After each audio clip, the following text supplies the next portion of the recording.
Hi everyone, this is Dr. Nak, and today we are going to evaluate and graph exponential functions. Let's first go with what is an exponential function. Well, an exponential function is a function of the form f of x equals a to the x, where a is greater than 0 and a does not equal to 1. So be careful here. So for example, if we have f of x equals to 3 to the x, this will be exponential function. But in this case, our base is a numerical value. So our base is a number, which is 3. Now, do not get confused with this guy right here. So f of x equals to x to the third. So this is more of something that we're very familiar with. But note that x to the third, our base is the variable. So in this case, our base is x. The first portion of this section is to learn how to graph the exponential function. So let's get started. Example 1, graph f of x equals 3 to the x and g of x equals to 5 to the x. So what I'm going to do is make the chart, and so that way we can plot those points. So let me just first go with our f of x equals to 3 to the x. Now, it does not matter what value of x that you're going to pick, but make sure that you're going to have enough points. I usually plot at least 5. So let me just start off with this. Let's go with -2, -1, 0, 1, 2, what the heck, let's just throw another one, 3.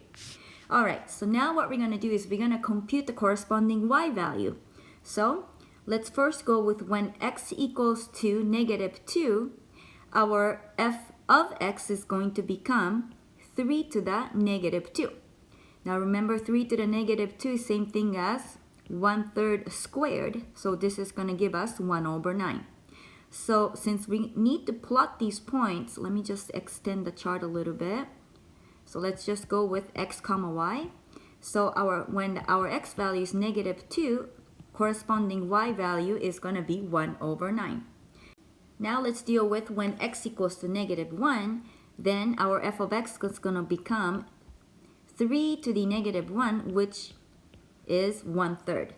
So as an ordered pair, I need to write this as -1 comma 1/3. And let's go with when x is 0, so we're going to have 3 to the 0. Do you remember what that is? Yup, 3 to the 0 is 1. So in this case, we're going to have 0 comma 1. And when x equals to 1, oh, that one's really cute. It's just 3 to the first. Ta-da! It's just 3. So we're going to be plotting 1 comma 3. All right, x equals to 2, we're going to have 3 squared. So you're going to have 3 times 3, 9. So 2 comma 9. And then when x is 3, we're going to have 3 to the third. Be careful, 3 to the third does not equal to 9. That's like a common mistake there. But 3 to the third is 27. So here you're going to have 3 comma 27. All right, so let me first draw this graph out. All right, so I'm going to be starting with the first ordered pair, which is -2 comma 1/9. Yikes. Okay, so let me just go with when x is -2. Our y value is 1/9. So if this is 1, it's the 1/9 of that grid. So you will be maybe like almost touching the x-axis, but it's not touching it. All right, now the next point that we need to plot is -1 comma 1/3. So here we're gonna have -1 comma 1/3 will be, you need to divide that interval into 3 equal pieces and then take the 1/3 of it. So like maybe it's like right here. All right, now let's go with 0 comma 1. All right, that one's easy. 0 comma 1 is right here. All right, now who's next? 1 comma 3. Let me just make this grid already. All right, so 1 comma 3 is going to be right here. All right, and then 2 comma 9. Oh my goodness. 5, 6, oh no. Oh no, 9's way up there. Oh well. All right, I'm just gonna go with it. So here, 2 comma 9 will be maybe, oh goodness, maybe over here. All right. And then 3 comma 27, I'm not gonna even plot that because it's gonna be at the very, very top of this page, I should say. All right, so now if I graph this out, I'm just gonna connect those dots nicely. And notice that this function is an increasing function and it's gonna increase all the way up to positive infinity. But what about that left-hand side of the tail end of the graph? Is it gonna touch the x-axis? Is it gonna cross the x-axis? What is going on? Well, let's just check. All right, we started out with x equals to negative 2, right? So if I choose x equals to negative 3, then you're gonna have 3 to the negative 3, which is 1 over 3 to the third, which is 1 over 27. So still that number is going to be positive. All right, so let me see, when x is negative 3, well, it's gonna be really, really hard to plot. Okay, it's getting closer and closer to the x-axis, but guess what? It's never ever going to touch that x-axis, believe it or not.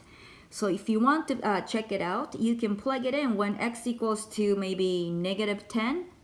All right, then you're gonna have what? 3 to the negative 10, so you're gonna have 1 over 3 to the 10th. So that's gonna be super duper duper duper tiny number. But still, the y value is going to be positive. So that's the whole point of it. So make sure that this graph on the left tail end does not cross the x-axis. I think that's good enough. So this graph is going to be our f of x equals to 3 to the x. Now let's go with our g of x, which is 5 to the x. So let's just pick the same x values. All right, so when x is negative 2, we're going to have 5 to the negative 2, which is 1 over 5 squared, which is 1 over 25. So the point that we need to be plotting is negative 2 comma 1 over 25. All right, now when x is negative 1, we're going to have 5 to the negative 1, so it's going to be 1/5. So we need to plot negative 1 comma 1 over 5. Now when x is 0, 5 to the 0 is 1. So here you're going to have 0 comma 1. When x is 1, that's just going to be 5. So you get 1 comma 5. And when x equals to 2, 5 squared is 25. So you're going to have a 2 comma 25. And then when x is 3, we have 5 to the third, which is 5 times 5 times 5. So which is, what is that? 125? Goodness. So here you're going to have 3 comma 125. So what I want you to notice is this. When x gets bigger, do you see that the gap of the y values gets much, much bigger? So keep that in mind, because exponential function grows really, really fast. So let me just plot those points. All right, so when x is negative 2, we got 1 over 25. So that's super duper close to the x-axis, but it's not touching the x-axis. All right, now next one is negative 1 comma 1 over 5. So negative 1 comma 1 over 5, it should be lower than 1/3. So I'm just gonna, I don't know if you can see this or not. So I'm just gonna dot it a little bit below the blue dot, which is from 3 to the x. All right, now next one is 0 comma 1. Notice that our 3 to the x also gonna pass through 0 comma 1. Now let's go with when x is 1, we have 1 comma 5. 1 comma 5. So that will be right here. All right, now next one is going to be 2 comma 25. So notice that when x is 2, 25 is way on the top of the paper. So here I'm just going to write it like, draw this like this. I should have made this grid much bigger. Sorry, you guys. So here, this is what's going to happen. It's going to keep increasing, shooting up towards positive infinity. And the left tail end of the graph, it's not going to touch the x-axis, but it's going to get really, really close to it. So let me label this graph as, let me just bring it over here, g of x equals to 5 to the x. Now the way I drew the graph, it's a little bit difficult to see what's going on. So let me just blow it up, okay? So first of all, 3 to the x, let's just say it's going to go, let me see. Let me just make the grid like this. So pretend this is 0, 1. So for sure, 3 to the x is going to go through there. Okay, and then, so let me just exaggerate a little bit. So let's just pretend that it's going to go like this. So that's f of x equals to 3 to the x. Now for the g of x equals to 5 to the x, so this is what's going on. It's also going to go through 0, 1, but it's going to get closer to the x-axis much quicker. I'm talking about the left tail end of the graph. And when it passes 0, 1, it's going to be sitting inside of 3 to the x. So I don't know if you can tell by looking at this graph, but this is our g of x equals to 5 to the x. For this particular f of x and g of x, note that the base is 3 and then 5, which are greater than 1. Now, what I want you to focus is the value of x, maybe x starting from -1, 0, and 1. Let me just circle those values. So when x is -1, we're going to have -1, 1/3. When x is 0, it's going to be 0, 1. Now, when x is 1, you're going to have 1, 3.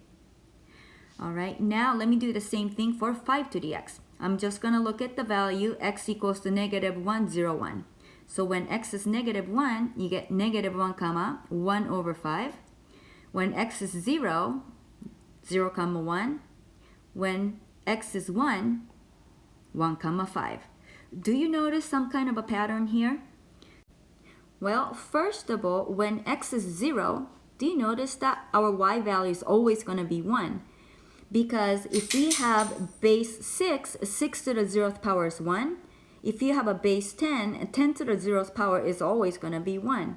So no matter what, when x equals to 0, the corresponding y value is always going to be 1 for the exponential functions. Now let's take a look at when x is -1. Well, the y value is going to be 1 over 3. Now, look at the base of f of x. We have the base of f of x to be 3, isn't it? So if we write f of x equals to a to the x, do you see that when x is -1, you're always going to have -1, 1 over a. Now, is that also true for our function g of x? I think so. So let's take a look at g of x, which is 5 to the x. When x is -1, our y value is 1 over 5, where 5 is the base. So again, when x is -1, our y value is always going to be 1 over 5, which is 1 over a, which is going to be the base. So this is what I'm looking at. G of x equals to a to the x. All right, now let's take a look at when x equals to 1. Let's go back to our f of x equals to 3 to the x. So when x is 1, y is 3. Now let's look at g of x. When x is 1, y is 5. So isn't it nothing but when x is 1, corresponding y value is always going to be the base value. So which is going to be 3 for 3 to the x, but in general, this will be 1, a. All right, now let's take a look at g of x. When x is 1, we have 1, 5, where 5 is the base. So here you're going to have 1, a. So keep that in mind. Let's just summarize what we just talked about. When x is -1, 0, and a 1. So what was the pattern? When x is -1, corresponding y value was 1 over a, where a is the base of the function. And when x equals to 0, it was always going to be 1. And when x is 1, corresponding y value is going to be the value of the base, which is just the a. So the property of exponential function goes like this. Well, for sure, it's going to go through 0, 1 no matter what. And when x is -1, our corresponding y value is going to be 1 over a, where a is the base. So let me just randomly pick the value of 1 over a to be here. And let me just plot that point. When x is -1, it's always going to be 1 over the base, the value of the base. All right, now let's take a look at when x is 1, our y value is going to be just a. So if the base is 3, for sure you're going to have to plot 1, 3. But since we're doing this in a general way, so let me just denote our a to be like maybe right here. And then I'm going to plot 1, a. All right, and then as long as you know how the exponential function is going to look like, all you have to do is know those 3 key points and then connect those dots and draw the exponential curve. So which is going to look something like this. Remember, it's never going to touch the x-axis.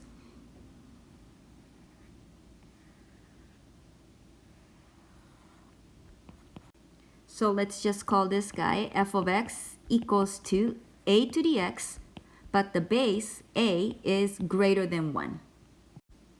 Now let's summarize the property of the graph of f of x equals a to the x when a is strictly greater than 1. Let's start out with the domain. So what's the domain of this function? Remember that the domain is settable x values where the function is defined.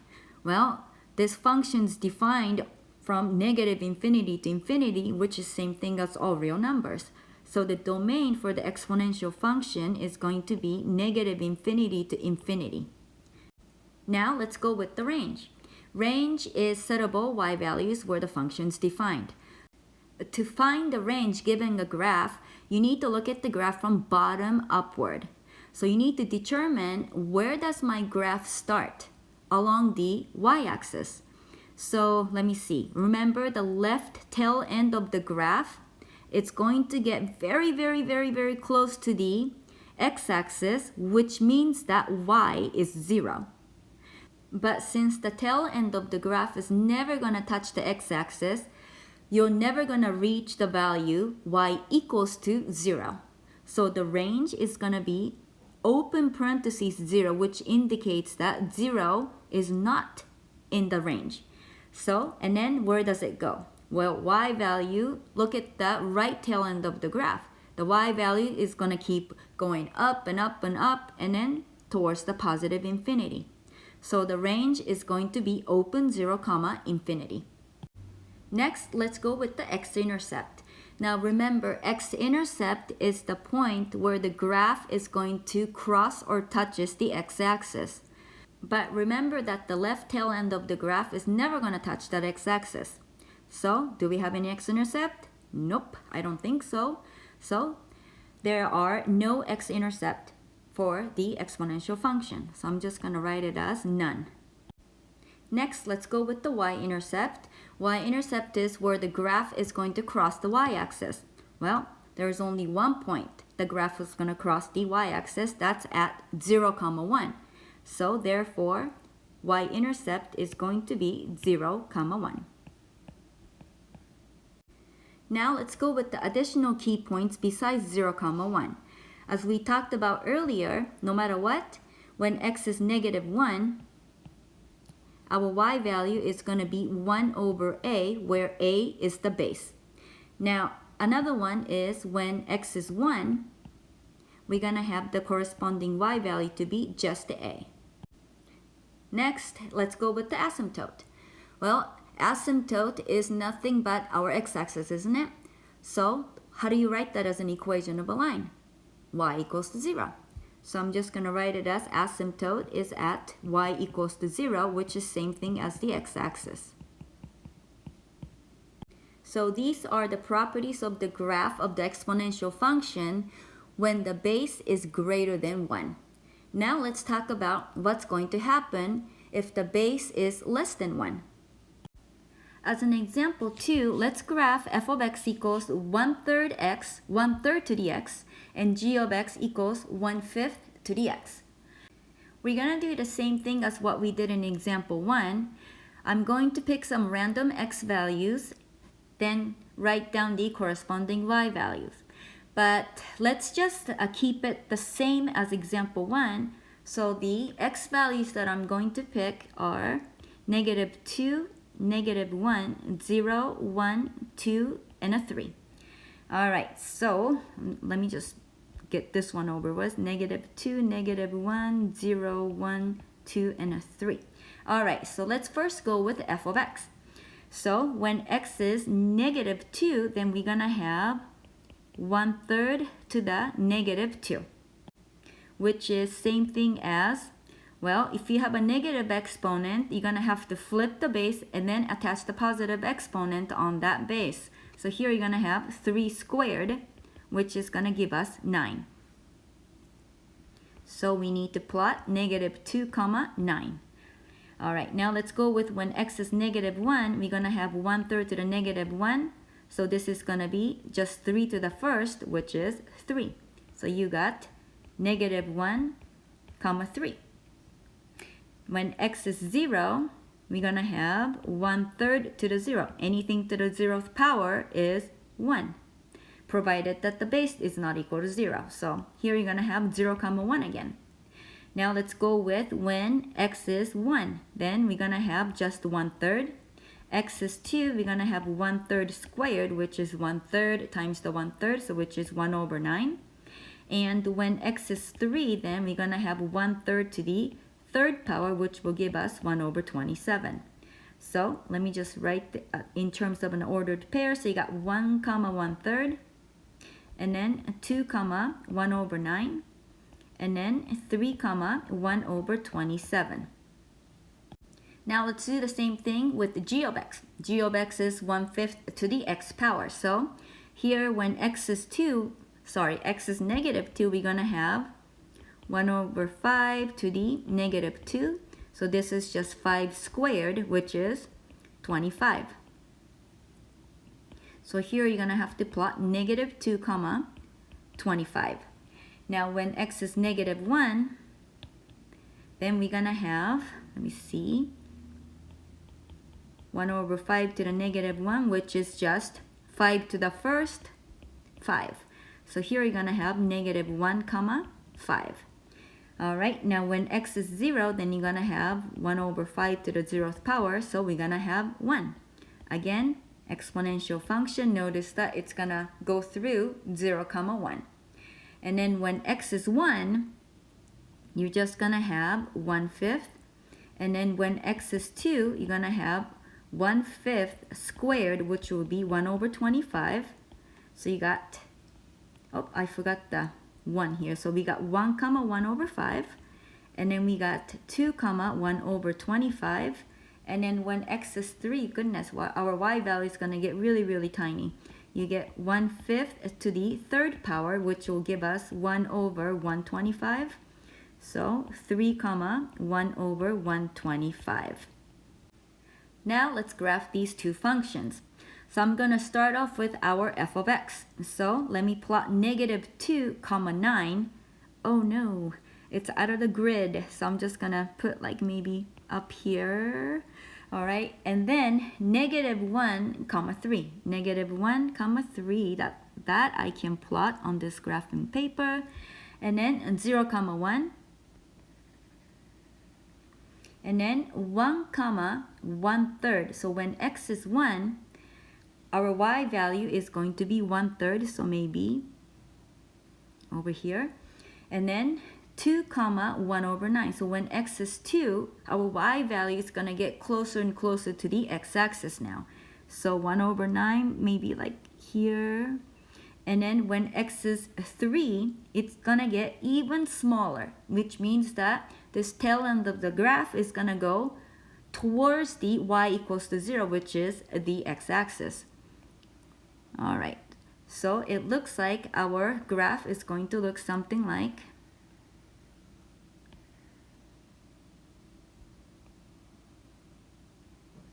very similar to the example 1 graph, but do you notice the difference? Let me just keep going like this. Do you notice the difference? When the base was greater than 1, do you see that the graph went the other way? The other way meaning the graph was increasing. Here, when the base is less than 1, our graph is decreasing. Anyways, let me just label this as our f of x equals 1/3 to the x power. Now let's go with a g of x. So first I need to plot -2, 25. Goodness, that's like way on the top, so I'm not going to even plot that. Now the next ordered pair is -1, 5. So I think that I can do. -1, 5. Oh, barely. All right, so here we go. And then 0, 1. Next one is 1, 1/5. Oh goodness, now it's gonna get really tiny. So 1, 1/5 will be a little bit below the blue dot from our f of x. And then when x is 2, the y value is even smaller. So it's gonna get closer to the x-axis a little bit faster than f of x. So let me just squeeze it in there. Excuse me, I'm gonna squeeze in there. All right, and then when x is 3, our y value is 1/125. So it's basically almost touching the x-axis. But anyway, so if I graph this out,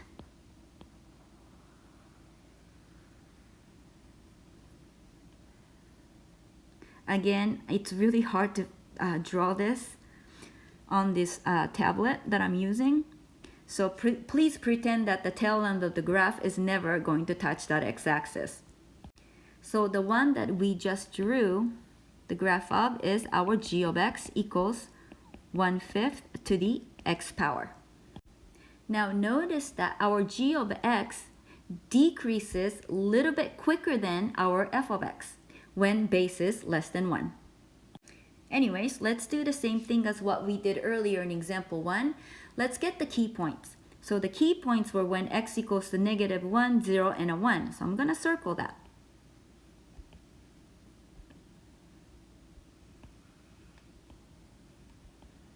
All right, now let's notice the pattern. Well, when x is 0, looks like it's always going to be 0, 1.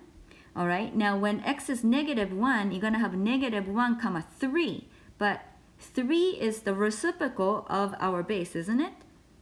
So if I denote our function as f of x equals a to the x, then when x is -1, then our corresponding y value is going to be 1/a. All right, now let's go with when x equals to 1, it's going to be 1/3. So isn't that our base itself, which is a? So you're going to have 1, a. Now, same thing's going to happen for our g of x. So, of course, we got 0, 1 going on all the time. Now, let's look at when x is -1. All right, so let me just write down on above g of x to be maybe a to the x again. So here, our a is 1/5. So, our y value when x is -1 is 5. So that will be the reciprocal of our a. So which will be 1/a again. And then when x is 1, you're just going to have the base itself, which is a. Okay, we're going to do the same thing as what we did in example A, but the only difference is that a is less than 1. Now, let me just jot down the key points that we just talked about. So here are the 3 key points when x is -1, 0, and a 1. So let me just first jot the easiest one. That will be 0, 1. It's right here. So it's always going to go through 0, 1. Now let's talk about when x is -1. Now remember, our base a is less than 1. So our a is like maybe 1/3 or something like that. So notice that if a is 1/3, let's just say, then do you see that 1 over a is going to be 1 over 1/3, which is going to give us 3. So in fact, our 1 over a is going to be bigger than y equals to 1. So keep that in mind. So here, what I'm going to do is I'm going to just randomly pick 1 over a value. So let's just go right here. So maybe right here, I could call this guy 1 over a. So pretend that's 1 over 1/3, which is going to give us 3 or something like that. So of course, that means that the y value is going to be greater than 1. But anyway, so when x is -1, it's going to be at 1 over a. So let me just jot it down here. All right, now let's talk about when x is 1. Well, when x is 1, a is just the base itself, but a is less than 1. So if a is 1/3, we're going to have to plot 1 comma 1/3. So here, our y value is going to be less than 1 in this case. So let me just randomly pick the value of a. What can I do here? Maybe let's pick that's a. Then this point right here is going to be 1 comma a. Sorry, I forgot to label this point. This point will be -1 comma 1 over a. So in general, our graph is going to look something like this. And this tail end is never going to touch that x-axis. And the left tail end is going to shoot up to positive infinity. Now let's make a summary. Properties of the graph of f of x equals a to the x, where a is less than 1. Let's first go with the domain. The domain is suitable x values where the graph is defined. So notice that this graph is defined all along the x-axis. So again, our domain is going to be all real numbers, which is from -infinity to infinity. Now let's go with the range. So range is the suitable y values where the function is defined. So again, when you try to find the range, you're going to have to look at the graph bottom upward. So again, our graph is going to start from 0, but it's never going to touch y equals to 0. So here, what we need to do is do the same thing as when we did in example 1. So you're going to start out with 0 with the open parentheses around it, and then it's going to go towards positive infinity. Now let's go with the x-intercept. Does the graph ever going to cross that x-axis or touches the x-axis? Nope. So there are no x-intercept. So I'm just going to write it as none. Next, the y-intercept.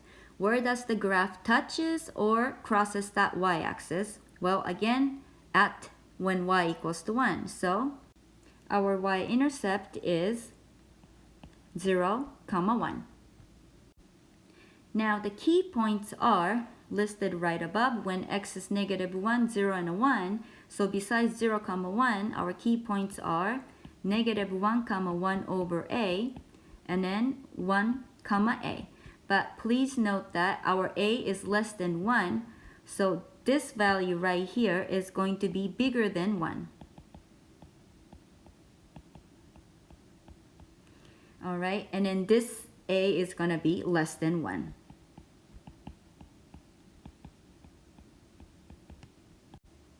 Now the asymptote, we have a horizontal asymptote at the line y equals to 0. It's the same thing as the x-axis. So I'm just going to write it as asymptote at y equals to 0, which is same thing as the x-axis.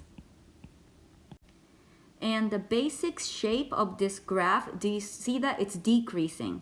So I'm just going to write it as note, graph is decreasing.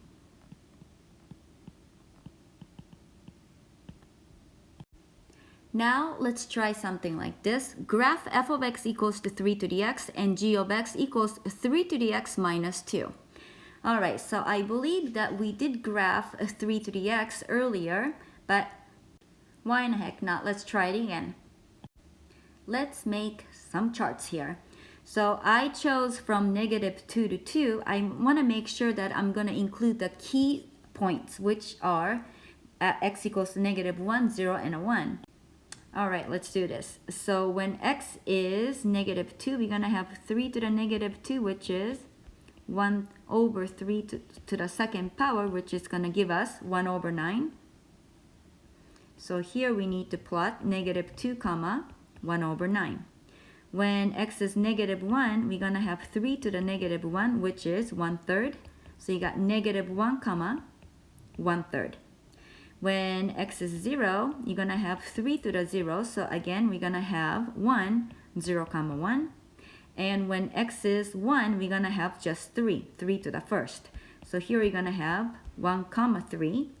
And when x is 2, we're going to have 3 squared, which is 9. So we need to plot 2 comma 9. All right, now let's deal with g of x. G of x equals 3 to the x minus 2. So if I do the same thing as what we did with f of x, here what we're going to get is 3 to the negative 2 minus 2, which is same thing as, remember we already computed 3 to the negative 2, that which was 1 over 9. So we're going to have 1 over 9 minus 2, which is going to give us negative 17 over 9. So here we're going to get, when x is negative 2, our y value is negative 17 over 9. All right, now when x is negative 1, we're going to have 3 to the negative 1, which is 1/3, and then minus 2. And what the heck is that? Negative 5 over 3? So here, we need to plot negative 1 comma negative 5 over 3. And when x is 0, be careful here, you're going to have 3 to the 0 minus 2, which is 1 minus 2, which gives us negative 1. So here we need to plot 0 comma negative 1. And when x is 1, we're going to have 3 to the first minus 2. It's going to give us 1 back, so we need to plot 1 comma 1. And when x is 2, we're going to have 3 squared minus 2, which is 9 minus 2, 7. So we're going to get 2 comma 7. All right, now let's graph. So first I'm going to graph our f of x. So when x is negative 2, y value is 1 over 9. So it's going to be maybe right here, a little bit closer to the x-axis here. Now when x is negative 1, our y is 1/3. And when x is 0, 0 comma 1, and 1 comma 3, and then 2 comma 9. Well, I'm just gonna have to go above this graph, so I'm just gonna go like this and just gonna keep going.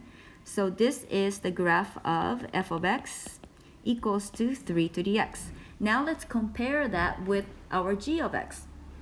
So when x is negative 2, we're gonna have negative 17 over 9.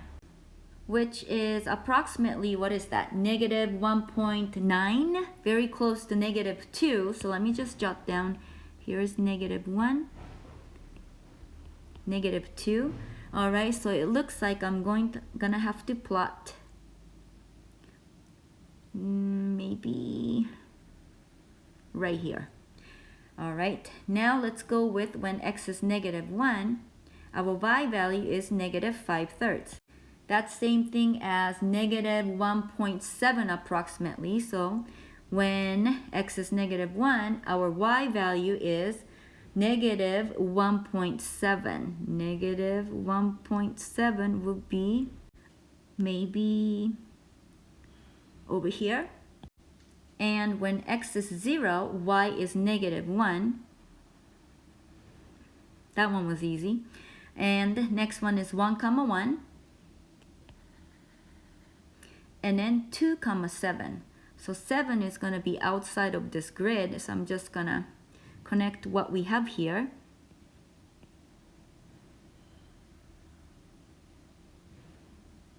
Oh my goodness. I'm doing the best I can here. Here we go. All right, so this is our graph of g of x equals 3 to the x and then minus 2. All right, now let's talk about the natural base e. So what is it? We're going to see this e quite a bit in a math class from this point on.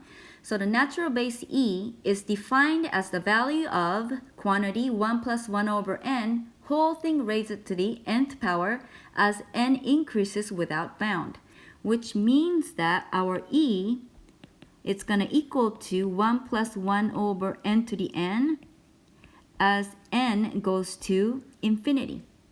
All right, now in calculus, we're going to write this as, just in case you're interested, we write it as e equals to the limit as n goes to infinity of 1 plus 1 over n to the n.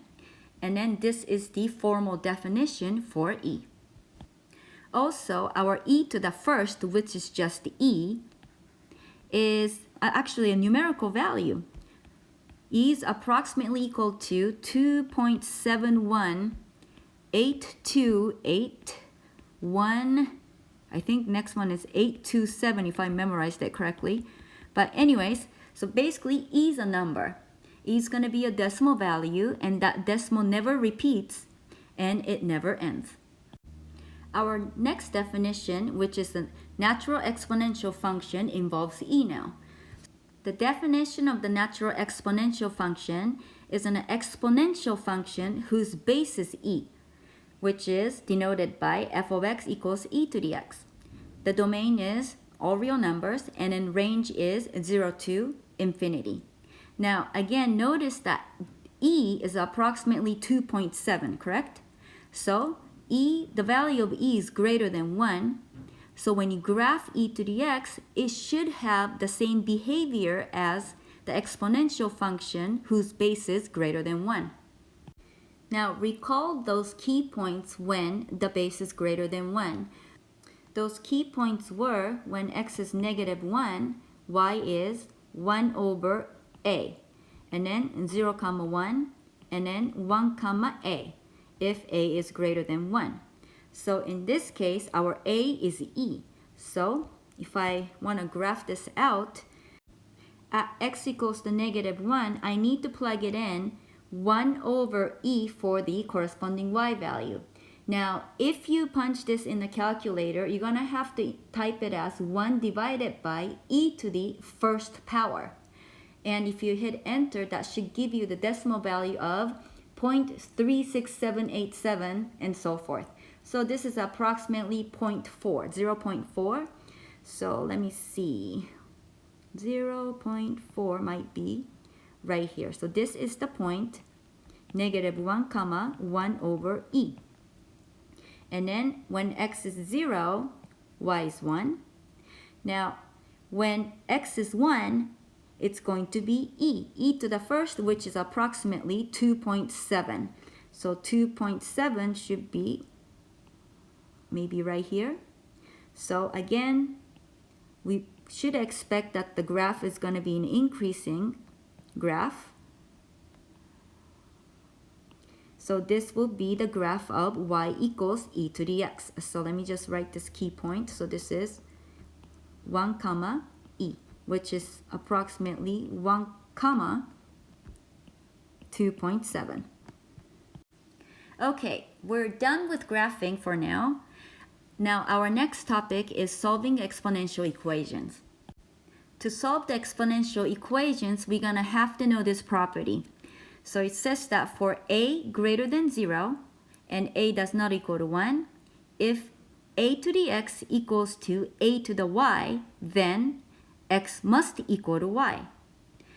So basically, let me just give you a little example. So do you see that if, 3 to the x equals to 3 to the maybe 2 or something like that, then do you see that this means that x must equal to 2 because the bases are the same. So that's exactly what this property is telling you to do. Now here are some simple steps to how to solve an exponential equation. Step number 1, write both sides of the equation with the same base. Now sometimes you cannot equate the bases. So in that case, we're going to try something else. Step number 2, Write a new equation by setting the exponents equal. Step 3, solve the equation. And step 4, check the solution. I think the best way to learn this is by doing a bunch of examples, so let's get started. Example 4, solve e to the x squared over e to the x equals e squared.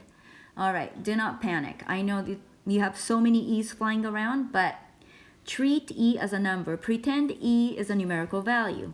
But first, let's talk about this one. So if you have a to the m over a to the n, how do I divide those two? Is by taking the common base and then you subtract the top exponent minus the bottom exponent. So that's our first step to simplify the left-hand side of the equation. So here what we're going to get is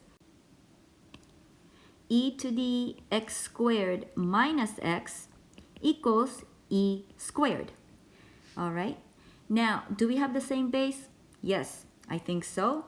We got both base to be e. So next step, equate that exponents. So this implies that our x squared minus x must equal to 2. Now remember what we're doing. We're trying to solve for x. So what would you do? Well, I will bring the 2 on the left-hand side and then set the right-hand side equal to 0. So here I'm going to rewrite this as x squared minus x minus 2 equals to 0. Now, does this factor? Let me see. You got an x plus minus, so it looks like we're going to have 2 and a 1. Does it work? So if I FOIL it, I get x squared and then negative 2x plus 1x. That should be negative x and then negative 2. The last term, when I multiply that last term, it should be negative 2. So this is good to go. So that implies that either x plus 1 is 0 or the x minus 2 is 0, which means that x is negative 1 or x is 2. So let me just box our proposed solution and we check. All right, let's check our proposed solution when x is negative 1. I'm going to plug that back into the original equation. So here you're going to have e to the negative 1 squared over e to the negative 1. Is that going to equal to e squared? So this is what we need to compute. So let's work it. So from this side, if I combine this, you're going to have e to the negative 1 whole quantity squared is 1 over e to the negative 1. Now how do I simplify that? Is e to the top exponent minus the bottom exponent. So be careful right here. If I subtract the bottom exponent, you're going to have minus and then negative 1. So this is e to the second power, so it checks, it matches up. All right, so therefore x equals negative 1 is a keeper. All right, now let's check when x is 2. We're going to do the same thing. So we're going to go e to the 2 squared over e squared. Is that going to give us e squared? All right, so we're going to do the same thing. So this portion here becomes e to the 4th over e squared, which will give us e to the 4 minus 2, which is e squared. So it works. So therefore, we get to keep both of them. Our solution set is negative 1 and 2. So I'm going to box that for the answer. Check out that curly bracket on the right-hand side. Oh my. But anyways, hopefully you're able to follow that example. So let's do another one. Let's try solve 4 to the x plus 3 equals to 16. So step number 1, we need to rewrite this so that we have the same base on the left-hand side and the right-hand side. Well, can I not do this? How can I write 16 in terms of base 4? Isn't it 4 squared? So here, what I'm going to do is rewrite this as 4 to the x plus 3 equals to 4 squared. Well, now that we have the same base, we're gonna equate the exponents. So we get x plus 3 equals to 2. Oh, this one was way easier, huh? So that implies that x equals to negative 1. All right, so now we check. When x equals to negative 1 is 4 to the negative 1 plus 3. Question is that gonna equal to 16? So let's compute this side. On the left-hand side to get 4 to the negative 1 plus 3 is squared, which will give us 16, which matches up. So therefore, our solution set is negative 1. Let's try another one. Let's solve e to the 2x times e to the third equals e to the 9. Alright, so step number 1, we got too many e's going on, so we need to combine the left-hand side into one single base of e. So let's recall this property. If I have a to the m times a to the n, what would you do with those exponents? Yes, you add them. Alright, so first step, I'm going to simplify the left-hand side of the equation by using this property. So here you're going to have e to the 2x plus 3 equals e to the 9. Alright, now we have the same base on the left-hand side and the right-hand side. I'm going to equate the exponents. So now we have 2x plus 3 equals to 9. So that implies that we have 2x equals to 6. Dividing by 2 to get x equals to 3. Alright, now let's check. When x equals to 3, that's e to the 2 times 3 times e to the third. Is that going to equal to e to the 9th? Alright, so let's work on the left-hand side. So what do we got? We got e to the 2 times 3, which is 6, times e to the third. So what do you do with that 6 and a 3? You add them, which will give us e to the 9. So it matches up. So therefore, the solution set is just 3. Our third topic in this section is to use exponential models in applications. Now, one of the famous one is the problem involving compound interest. There are two formulas for the compound interest equation. One of them is if it's compounded n times a year, and another equation is for compounded continuously. But let's just read it together. Alright, so compound interest for principal P invested at an interest of rate R for T years. The new balance A is denoted by A equals P times the quantity 1 plus R over N to the NT power. NT means N times T. Now that formula is for the interest is compounded N times a year. And another formula is A equals P times E to the RT. Now in this case, the interest is compounded continuously. Now let's take a look at some examples involving compound interest. Example 7, let's try something like this. A total of $15,000 was invested in a college fund for Angela. If the interest rate is 5%, how much would it be in the account in 17 years by each method of compounding? So let's go with part A, compounded quarterly. I cannot say that word. And part B, compounded monthly. And part C, compounded continuously. Before we begin, let's just review a little bit. So for both equations above for the compound interest, A stands for the new balance, P is principal, which means how much money you started out with, R is the interest rate, T is in years, N is the number of times compounded in a year. Let's try A, compounded quarterly. Now quarterly, the word I cannot say is 4 times a year. So let me just write it, 4 times a year. Now let's write down what we're given and what we're looking for. So I'm going to go with A, P, R, T, and then N.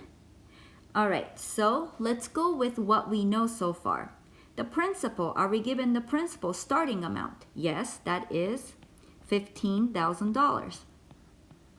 Alright, now what about the interest rate? That's 5%, so in decimal, you gotta go 0.05. Now, how many years are we talking about? In this problem, it's 17 years, so I'm just gonna write 17 years.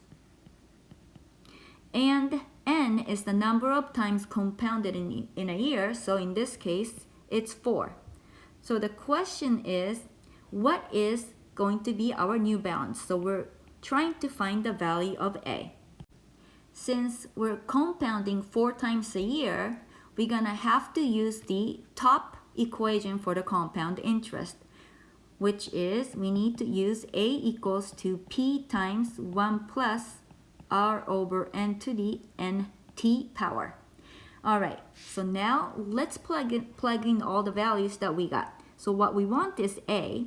So we got P is 15,000, and then we have 1 plus 0.05, that's a 5, sorry, over 4 to the N is 4, times T is 17. You definitely gonna need a calculator for this. So get your trusty calculator out and please compute this value. And I'm gonna do the same thing.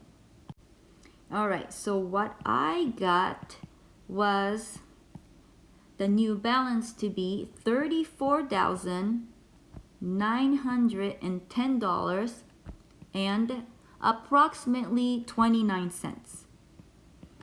But I'm just gonna leave it as 34,910. Now, when you use your calculator, the order of operation matters, so be careful right there. And if you have any questions about how to input it in your calculator, please reach out to me. I'll be more than happy to show you how to do so. Anyways, I'm going to box this for the answer for part A. Now, let's take a look at part B, compounded monthly. So monthly means what? 12 times a year. All right, so keep that in mind and let's do the same thing. So what we're looking for is the value of A, and then only thing that's gonna change is the value of N. So here, let me just write everything out. So our P was it 15,000? And then R was 0.05, and then T was 17 years, and then our N now becomes 12. Now let's use the formula A equals P times 1 plus R over N to the NT power.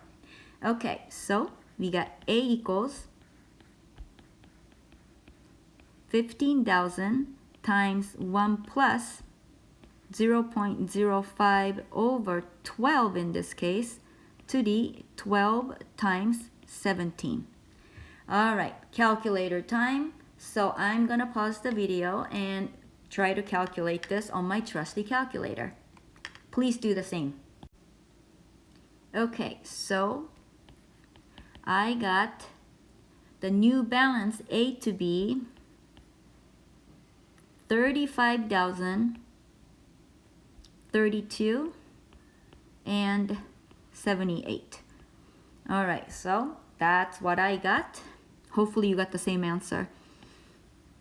So I'm gonna box that for part B. Now let's try part C, compounded continuously. So in this case, our formula changes to A equals to P e to the RT.